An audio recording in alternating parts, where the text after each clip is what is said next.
Hello दोस्तों, मैं अंकुर अग्रवाल आपका हमारे YouTube channel OP marble and granite में स्वागत करता हूं। आज हम एक टॉपिक सेलेक्ट कर रहा है हमने, जिसमें हम बात करेंगे कि जब आप मार्केट में जाएं स्टेयरकेस के सिलेक्शन के लिए तो आपको कौन सी 5 चीज़ों का ध्यान रखना है। 5 जो टॉपिक हम इसमें कवर करने वाले हैं वो एक तो मटेरियल सिलेक्शन, सेकंड है कलर एक्सपोजर, थर्ड है स्लिप रेजिस्टेंस, फोर्थ है थिकनेस और 5th है डिज़ाइन। हम इन सबको एक एक टॉपिक को अभी डिटेल में कवर करेंगे, जिससे कि आपको प्रॉब्लम फेस ना करने पड़े फ्यूचर में। अगर आपको स्टेज आप लगाते हो तो ऐसा नहीं हो कि यार हम ये चीज़ ध्यान रख लेते तो हमारे साथ ये प्रॉब्लम होती। हम उम्मीद करते हैं कि हमारे इन वीडियोस के थ्रू आपको थोड़ी बहुत नॉलेज गेन हो रही होगी और ये आपके अच्छे के लिए है, जिससे कि आपके घर में कभी भी ऐसा नहीं हो कि फ्लोरिंग हो, स्टेयर्स हो, आपका एलिवेशन हो उससे ख़राब हो। तो प्लीज़ अगर हमारे ये वीडियोस आपको अच्छे लग रहे हैं तो हमारे चैनल को सब्सक्राइब कीजिए और लाइक कीजिए। फर्स्ट फैक्ट जो आपको ध्यान रखना है जब आप मार्केट में जाएँ वो है मटेरियल सिलेक्शन। आप मार्केट में जब जाएंगे तो आपको 4 तरह के मटेरियल मिलेंगे जो आपकी स्टेज के लिए बताया जाएगा। फर्स्ट है ग्रेनाइट, मार्बल, टाइल्स और सैंडस्टोन। हमारी नज़र में सबसे बेस्ट जो ग्रेनाइट के लिए सूटेबल है वो है ग्रेनाइट। ये हर चीज़ में, जैसे स्ट्रेंथ में आप बात कर लीजिए, आप इसके कलर की बात कर लीजिए, हर चीज़ में ये सबसे बेस्ट रहता है। सैंडस्टोन जो है वो थोड़ा पोरस रहता है, जिससे कि आपको स्टेन का, वाटर एब्जॉर्प्शन का और उसके जॉइंट भी लूज हो सकते हैं, तो ये प्रॉब्लम फेस करना पड़ेगा। टाइल की हम बात करें तो टाइल तो बिल्कुल भी सजेस्टेबल नहीं है आपकी स्टेज के लिए। फर्स्ट तो है उसकी थिकनेस जो रहती है वो 8 से 10 mm रहेगी, तो उसका ब्रेक होने का ज़्यादा चांसेस रहेगा। सेकंड, अगर मोल्डिंग करते हैं स्टेज में तो जो टाइल्स में पॉसिबल ही नहीं है मोल्डिंग करना, और उसमें ये प्रॉब्लम ये आएगा कि आपको जो कॉम्बिनेशन जो आप सोच रहे हैं उतने अच्छे कॉम्बिनेशन आपको टाइल्स में नहीं मिल पाएंगे। बात करते हैं मार्बल की। अगर आप इंडियन मार्बल की सोच रहे हैं तो आप इंडियन मार्बल आप लगा सकते हैं स्टेज के लिए।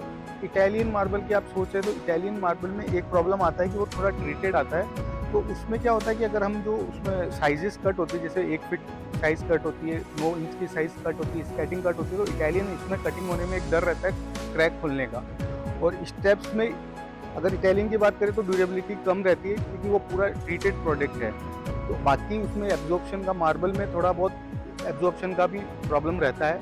बाकी स्टेज में कोई दिक्कत नहीं। अगर आप इंडियन मार्बल लगाएं, इटालियन मार्बल लगाएं, बस 2 चीज़ का आपको प्रॉब्लम आएगा, एक तो पोरस का और एक अगर वो ट्रीटेड है तो उसका क्रैक खुलने का आपको डर रह सकता है। ग्रेनाइट में ये सब चीज़ें कोई दिक्कत नहीं आएगी आपको, पोरस की, आपको क्रैक खुलने का, आपका मोल्डिंग में कोई प्रॉब्लम नहीं आएगा, कॉम्बिनेशन भी बहुत अच्छी मिल जाएगी, थिकनेस भी बहुत अच्छी लग जाएगी। तो हमारी प्रेफरेंस रहती है कि आप स्टेज में, पर्टिकुलर स्टेज पे आप ग्रेनाइट लगाइए, भले आप फ्लोरिंग में इटालियन मार्बल लगा रहे हैं या आप टाइल्स लगा रहे हैं या सैंडस्टोन लगा रहे हैं, तो आप प्लीज़ ग्रेनाइट को ही अपने प्रेफरेंस में रखें अपनी स्टेज में। सेकंड फैक्ट जो आपको ध्यान रखना है वो है कलर एक्सपोजर। आपको हमेशा ये ध्यान रखना है कि हमने फ्लोरिंग में क्या कलर लगाया है, क्योंकि स्टेज हमेशा जो होती है उसके फ्लोर के कॉन्ट्रास्ट में ही बनती है। अगर आपने लाइट कलर का शेड फ्लोर में यूज़ लिया है तो आपको स्टेज हमेशा डार्क बनानी पड़ेगी। अगर आपने फ्लोर डार्क बनाया है तो स्टेज आपको लाइट बनानी पड़ेगी। सेकंड, अगर आपने जैसे बेज कलर का फ्लोर लिया है तो आपको जो स्टेज है वो ब्राउन, डार्क ब्राउन इस कलर में जाना पड़ेगा। अगर आप वाइट ग्रे में अगर फ्लोर लगा रहे हैं तो आपको black, blue, dark grey in colour में आपको स्टेज में जाना चाहिए। अदरवाइज कॉम्बिनेशन थोड़ा सा आउट हो जाता है, ये प्लीज़ ध्यान रखिए, क्योंकि ये जो स्टेज होगी वो आपकी हमेशा फ्लोरिंग से अटैच रहेगी, तो वो ऐसा कॉन्ट्रास्ट लगना चाहिए कि उन दोनों का परफेक्ट कॉम्बिनेशन हो, कभी भी कॉम्बिनेशन से आउट नहीं हुई है। जैसे आपने बेज कलर लगा के अगर आप ग्रे कलर की आप स्टेज लेते हो तो थोड़ा सा कॉम्बिनेशन आउट हो जाता है। तो प्लीज़ कलर एक्सपोजर को ध्यान रखिए, पहले आप फ्लोर सेलेक्ट करिए, उसके बाद ही आप स्टेज को सेलेक्ट करिए, और कलर को हमेशा ध्यान रखिए कि हमने फ्लोर में क्या कलर लगाया, उसके अकॉर्डिंग ही आप स्टेज में कलर लगाइए, जिससे कि क्या है कि दोनों का कॉन्ट्रास्ट बहुत अच्छा लगे। थर्ड फैक्ट जो आपको ध्यान रखना है वो हमेशा थिकनेस। स्टेज में जैसे कि हम चीज़ सोचते हैं कि स्ट्रेंथफुल चीज़ ही स्टेज में लगनी चाहिए, क्योंकि वो ऐसा प्लेस है जो आपके डेली यूज़ में आता है। हमारी सजेशन ये रहती है कि आप स्टेज में 17-18 mm थिकनेस ही मटेरियल लगाइए।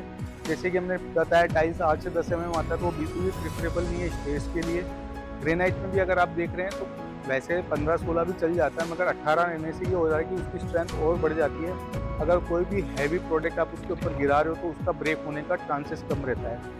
आप कई जगह नोटिस करेंगे कि स्टेज बहुत जगह आपको ब्रेक दिखती है, क्योंकि उसकी जो विड्थ है, आपकी स्टेप की जो विड्थ है वो लास्ट 1 फीट तक रहती है, और अगर 4 फीट उसकी लेंथ है तो आप सोचिए उस स्टेज के उस पीस की स्ट्रेंथ खत्म हो चुकी है। अगर अब उसको आप 10 mm 12 mm लगा रहे हैं अगर उसके ऊपर कोई हैवी प्रोडक्ट गिर रहा है तो मे बी वो के चांसेस रहेंगे कि वो क्रैक हो जाए। अगर वो 18 mm 20 mm रहेगा तो अगर कोई भी हैवी प्रोडक्ट उस पर गिर रहा है तो आपकी उसके ब्रेक होने के चांसेस बहुत कम हो जाएंगे और आपके लाइफ उसकी जो स्टेज की लाइफ है वो अच्छी रहेगी। करीबन आपको 15-20 साल कभी भी सोचने की ज़रूरत नहीं रहेगी कि यार उसको हमारे को टूट गया है, उसको चेंज करना पड़ेगा। तो प्लीज़ जो भी आप प्रोडक्ट देख रहे हैं उसकी थिकनेस अच्छी लीजिए। स्टेज के लिए मिनिमम 15-16 तो लीजिए। कोई भी अगर मार्बल हो, ग्रेनाइट हो, इटालियन हो, सैंडस्टोन हो, तो आप मिनिमम थिकनेस 15-16 ही। फोर्थ फैक्ट जो आपको ध्यान रखना है वो है स्लिप रेजिस्टेंस। अगर आपकी आउटर स्टेज है या आपको डर है कि यार हमारे यहाँ पे बच्चे हैं या बुजुर्ग हो गए, हमारे को उनको वहाँ स्लिप होने का डर है, तो आप प्लीज़ स्टेज में मैट फिनिश या लपातो finish, leather finish, shot blast finish ये फिनिश लगाएं, ना कि ग्लॉसी फिनिश लगाएं। ग्लॉसी फिनिश में स्लिप होने का बहुत डर रहता है। अगर उसमें थोड़ा सा भी पानी रहेगा तो वो स्लिप ज़्यादा करता है। मैट फिनिश में इनसे क्या होता है कि थोड़ा सा ग्रिपिंग आ जाती है, तो चांसेस बहुत कम हो जाते हैं। ऐसा नहीं है कि आप स्लिप ही नहीं करोगे, अगर मैट लगा लोगे तो गिर सकते हैं, मगर चांसेस बहुत कम हो जाते हैं अगर आप मैट फिनिश की तरफ जाते हैं तो। आजकल आपको इटालियन में भी मैट फिनिश मिल जाएगा, ग्रेनाइट में भी मिल जाएगा, सैंडस्टोन में भी मिल जाएगा, टाइल्स में भी मिल जाएगा, हर प्रोडक्ट में आपको मैट फिनिश मिल जाएगा। और या फिर आजकल एक ग्रूविंग और होती है, सीएनसी ग्रूविंग। आप चाहें तो मार्बल, ग्रेनाइट, इटालियन में वो भी करवा के लगा सकते हैं। बस ग्रूविंग वाले माल में और लेदर वाले प्रोडक्ट में एक ही प्रॉब्लम आती है कि वो थोड़ा सा मेंटेनेंस ज़्यादा मांगता है कंपैरेटिवली ग्लॉसी से। ग्लॉसी जो है बहुत इजीली मेंटेन हो जाता है, इजीली स्वाइप हो जाता है। मैट फिनिश जो और सीएनसी वर्क जो होता है उसमें थोड़ा डस्ट फंसने का प्रॉब्लम रहता है। बट ठीक है, एक अपने को अगर सेफ्टी फीचर अपने को अपने घर में अप्लाई करना है स्टेज के लिए, तो आप प्लीज़ मैट फिनिश की तरफ भी ध्यान दें। और आपको कभी ये फ्यूचर में कभी प्रॉब्लम नहीं आएगी कि यार स्लिप कर रहे हैं, हमारे एंटी स्किड नहीं है स्टेज, तो इसको आप ज़रूर ध्यान रखें अगर आपकी ये प्रॉब्लम आती है इसकी। फिफ्थ फैक्ट जो ध्यान रखना है कि आप अपने आर्किटेक्ट, इंटीरियर डिज़ाइनर या मार्बल फिटर से ज़रूर पहले ये पूछें कि आप क्या डिज़ाइन देना चाह रहे हैं हमारी स्टेज के लिए। आजकल बहुत तरह के डिज़ाइंस भी आ चुके हैं। नहीं तो पहले एक होता था कि स्टेप एक कलर का, राइजर एक कलर का। ये ज़रूर कंसीडर रखिए, क्योंकि क्या होता है जब आप मटेरियल सिलेक्शन कर रहे हैं तो आपको ये ध्यान में नहीं रहता कि यार हम किसको कैसे लगाएं। आप पहले 3D में बनवाइए उसको, अपने कलर्स को आप उनको अपने आर्किटेक्ट को, इंटीरियर को दीजिए, उसमें सेट करके देंगे तो आपको पता लग जाएगा कि एक्चुअल में लगने के बाद क्या होता है। अदरवाइज़ क्या होता है, अगर अपन अपने मन से कोई भी 2 कलर ले आते हैं, पता लगता है वो वहाँ पर लगने के बाद बिल्कुल भी मैच नहीं कर रहा है, तो उसका कोई सलूशन नहीं है। अगर सिंगल कलर में अगर आपका है तब तो आपको कोई सोचने की ज़रूरत नहीं है, वो तो आप कोई भी पसंद कर सकते हैं। अगर आपका आर्किटेक्ट या फिटर कह रहा है मैं मल्टी कलर में उसको लगाना चाहता हूँ, तो प्लीज़ पहले उससे डिज़ाइन लीजिए, उसमें आप कलर को सेट करके दीजिए या कॉम्बिनेशन परफेक्ट लीजिए, ताकि कॉन्ट्रास्ट में जैसे डार्क लाइट चलता है वैसे कॉन्ट्रास्ट में सिलेक्शन करिए, ताकि स्टेज आपकी बहुत सुंदर लगेगी और डिज़ाइन जैसा आप सोचें वैसा उसमें डिज़ाइन सेट हो सके।